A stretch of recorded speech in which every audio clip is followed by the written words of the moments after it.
Professor M.B. Raju Gowda. Deputy Chairman, sir. And through you, I want to thank the Minister for finally giving us a chance to speak on the bill.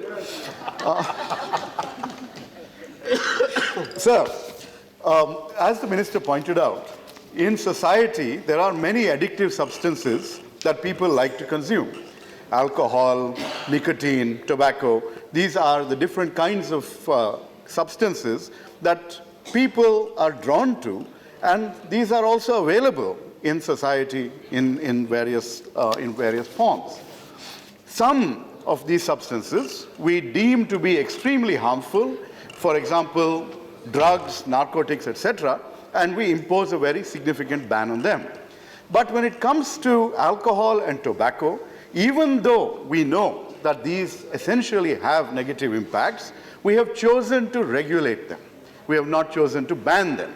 In certain instances, the ban on alcohol is there, prohibition, but many states have tried that, found that prohibition leads to an underground market and essentially creates mafias and all kinds of other negative impacts, and therefore they've chosen to allow alcohol to be sold. And both of these, because of the significant excise duties and taxes on these products, earn governments quite a bit of revenues as well.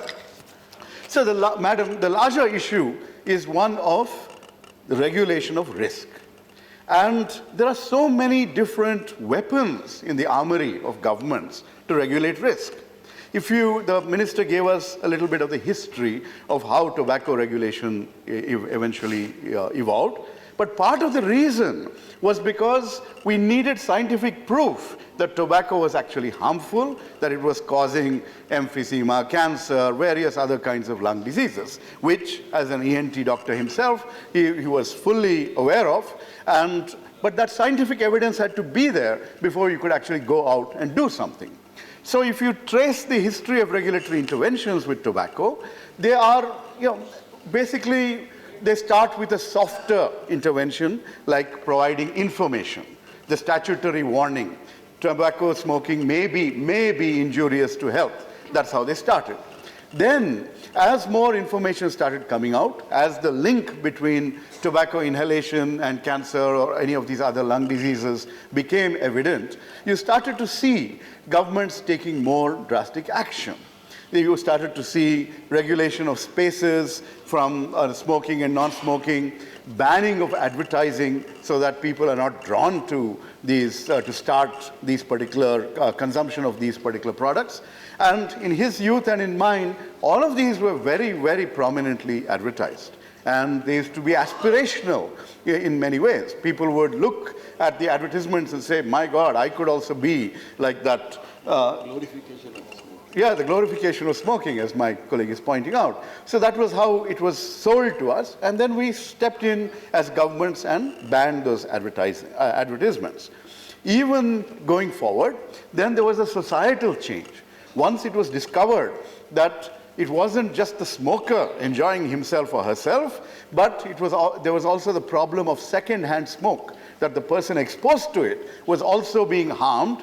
Then the government had even more of a reason, a classic externality correction reason to step in and regulate. And in that context, basically, you started to see much more aggressive measures. What were these aggressive measures? One, in terms of advertisements, as the Minister has pointed out, now India has on every cigarette pack, the branding itself is difficult to find. What you will see are gory, graphic images which turn people off from the idea of smoking by saying cigarette smoking causes a painful death, cigarette smoking causes cancer, etc. So that is one aggressive move. Another was to initially separate smoking and non-smoking areas in public spaces. And then during the UPA years, I think the Health Minister Anbumani Ramadas aggressively pushed for banning of tobacco consumption in public spaces. And that was also surprisingly implemented fairly well in this country. Given that there's not much enforcement, it has actually become a larger practice that you don't have much smoking in public spaces, thereby saving a lot of people from the harm of secondhand smoke. But if you go back 40, 50 years ago, you could smoke on planes and you could smoke on trains. These were all very much a part of what was possible and was happily accepted because the scientific cause and effect relationship was not clearly stated. So that's what we need. We need a good set of scientific studies which tell us that whatever product that we are intervening to ban or to regulate, that actually merits the kind of policy response that the government has gone forth and given us. And there, actually, we need to look at the morbidity and mortality statistics associated with the current forms of nicotine consumption through tobacco, through smoking. And what happens today, there are large numbers, crores of Indians who consume, who access nicotine through smoking of cigarettes, through smoking of BDs. And that is still regulated and allowed. There are bans on sale near schools, there are bans on sale to youngsters, etc. But other than that, this is absolutely allowed. And there is a tangible health impact for society. There is a certain amount of cost of taking care of those illnesses, and there is, of course, that huge cost of dealing with cancer and other life-threatening diseases caused by tobacco. Now, in this context, we have a new technology entering, which is these electronic delivery devices for nicotine consumption. What the smoker is after is nicotine. That is what gives the high or maintains the addiction. And however harmful it is, we have allowed people to smoke, we have allowed them to get access to nicotine, and therefore, when you find that there may be less harmful methods of delivering that same nicotine, then it's something that the government needs to pay attention to, because in the process, it might actually lower the morbidity and mortality impacts, the health costs that have to be borne by people in society, by governments themselves. So this is a larger issue of balancing risks, of trying to think through what is the cost to society of allowing a less harmful device versus banning it altogether. And I'm afraid that the minister, in the approach that has been taken in this bill, has been focused on a very, very harsh and aggressive ban rather than a consideration of this risk regulatory balancing. I've looked at some of the studies that are out there, and the first point that comes to mind is that there is a study by Public Health England which showed that e-cigarettes were found to be almost 95% less harmful than conventional cigarettes. How is this? Because essentially when you smoke a cigarette, you're also inhaling smoke, burnt products, including burnt paper.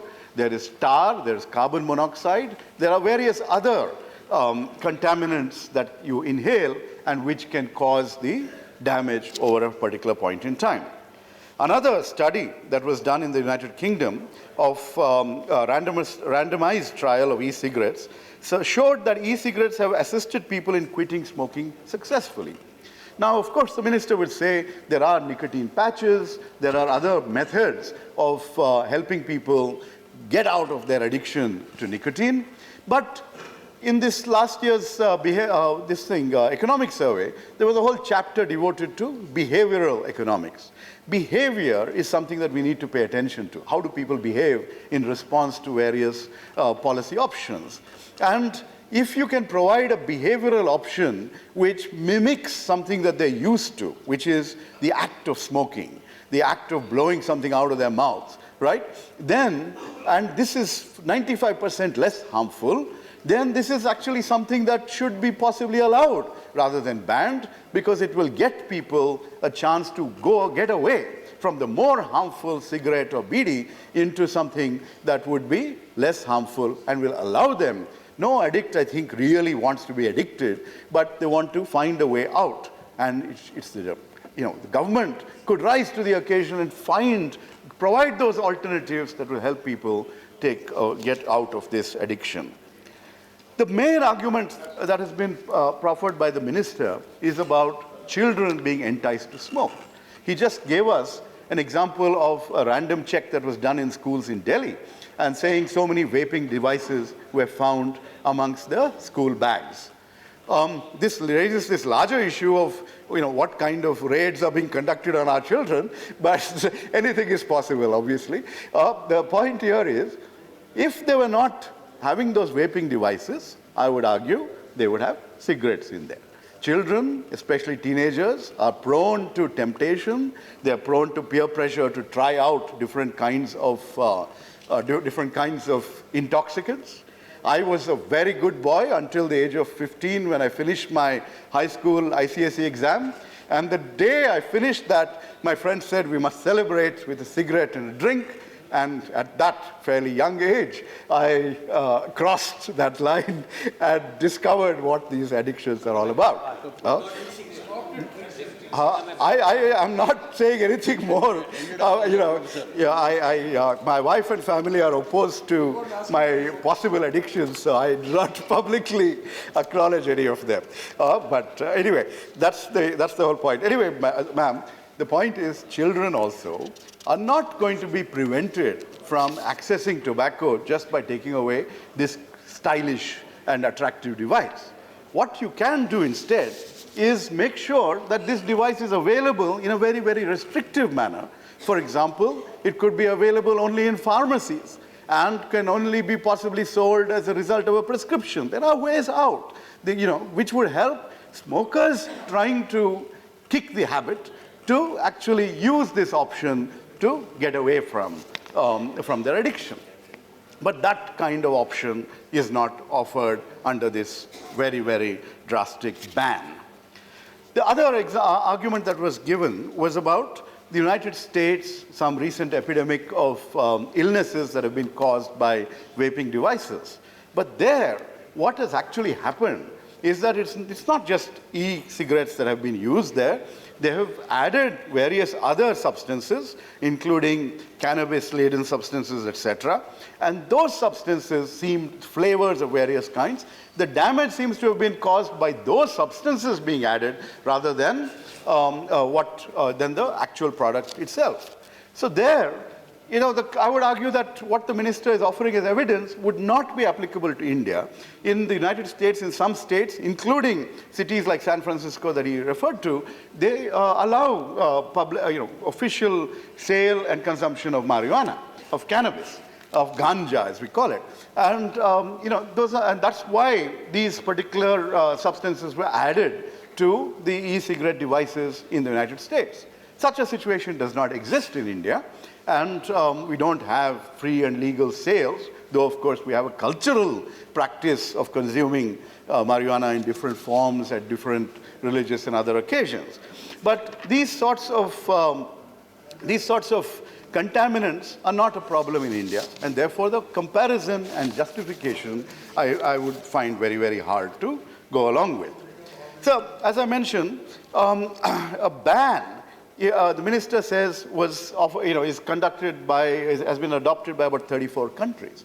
But 98 countries have adopted regulatory measures instead of a ban. So if you're suggesting to us, if the minister is suggesting to us that we should follow international example, then the numbers are in favor of regulation rather than a ban. And that is a point that should be noted. A ban, as we've seen everywhere, prohibition results in underground activities. It results in criminalization of society, of police, of creation of a whole mafia that deals with this underground activity. And therefore, it has to be, a ban is the last resort that you should go to rather than the first resort, which is what has been the practice in this particular context. There are so many ways we can prevent youngsters from getting anywhere near this.